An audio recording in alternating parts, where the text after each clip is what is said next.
Kampus adalah tempat di mana kita menuntut ilmu, membangun relasi, serta mencari pengalaman untuk masa depan.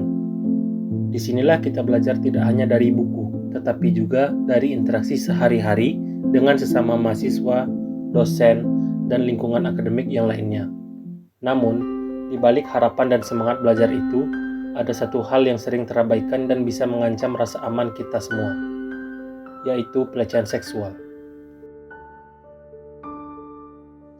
Kamu tahu nggak sih, pelecehan seksual bisa terjadi di mana saja dan bisa dialami oleh siapa saja, baik perempuan maupun laki-laki.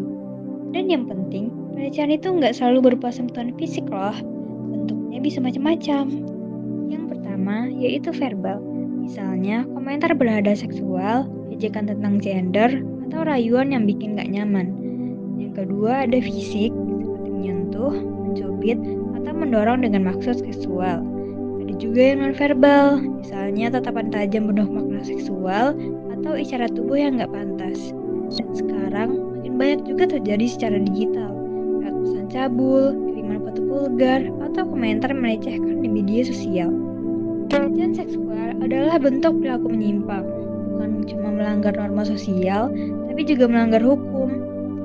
Penyebabnya bisa karena minimnya edukasi seksual, budaya patriarki yang melecehkan perempuan, lingkungan yang permisif terhadap kekerasan, atau karena rendahnya kesadaran tentang hukum dan batasan pribadi. Itulah mengapa sangat penting untuk membangun kesadaran sejak dini. Edukasi seksual bukanlah merupakan hal yang tabu. Ini soal menghargai diri sendiri dan orang lain. Ingat, setiap orang punya hak untuk merasa aman, nyaman, dan dihormati. Jadi, mari kita sama-sama ciptakan ruang yang bebas dari pelecehan. Fakta kampus dan dampak psikologis. Survei Komnas Perempuan tahun 2022 menunjukkan bahwa 36% mahasiswi pernah mengalami pelecehan seksual di kampus.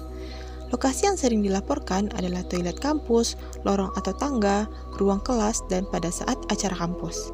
Namun sayangnya, hanya 1 dari 10 korban yang melapor. Pelecehan seksual itu sendiri bisa berdampak besar secara psikologis, seperti akan terjadinya trauma, kecemasan, sulit tidur dan konsentrasi, penurunan semangat belajar, dan juga takut berada di tempat tertentu. Jika kamu atau seseorang yang kamu kenal mengalami hal ini, ada beberapa langkah yang dapat diambil. Pertama, mulai dengan mencari dukungan dari orang yang dipercaya seperti teman, keluarga, atau dosen pembimbing. Selanjutnya, yaitu sangat disarankan untuk melakukan konsultasi ke psikolog atau layanan konseling yang ada di kampus. Jika kamu atau temanmu mengalami pelecehan seksual, segera lakukan langkah-langkah pelaporan berikut. Pertama, tetap tenang dan catat semua detail kejadian, termasuk waktu, tempat, siapa pelaku atau ciri-ciri pelaku, dan apa yang terjadi.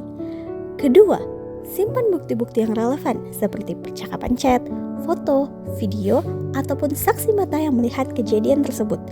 Ketiga, segera laporkan kepada lembaga resmi di kampus, bisa secara offline maupun secara online. Secara offline bisa segera menghubungi Satgas PPKS atau Pusat Pencegahan Penanganan Kekerasan Seksual, Unit Perlindungan Perempuan dan Anak atau UPPA, Biro Kemahasiswaan atau BAAK, atau bisa juga langsung mendatangi dosen pembimbing akademik. Kemudian untuk jalur online, segera gunakan email resmi Satgas PPKS ataupun portal website resmi kampus. Pastikan kamu menyediakan informasi lengkap agar laporan dapat diproses dengan baik. Keempat, cari dukungan psikologis atau layanan konseling untuk membantu pemulihan emosionalmu. Sebagai orang yang berperan dalam lingkungan kampus, kita juga bisa turut mencegah pelecehan seksual dengan beberapa tindakan nyata seperti: pertama, tingkatkan kesadaran gender di lingkungan kampus, bisa dilakukan melalui diskusi, seminar, ataupun workshop tentang hak-hak perempuan dan perlindungan dari kekerasan seksual. Kedua, ikut serta dalam kampanye anti pelecehan yang diselenggarakan oleh organisasi mahasiswa ataupun lembaga kampus. Ketiga, berperan sebagai bystander aktif jika melihat situasi mencurigakan. Jika kamu menyaksikan tindakan yang meragukan atau merasa ada sesuatu yang tidak normal, jangan ragu untuk memberikan bantuan. Kampus harus menjadi ruang aman bagi kita semua. Dengan pengetahuan dan keberanian, kita bisa mencegah pelecehan seksual dan menjaga lingkungan akademik tetap kondusif. Berani bicara adalah awal dari perubahan. Jangan diam, segera laporkan.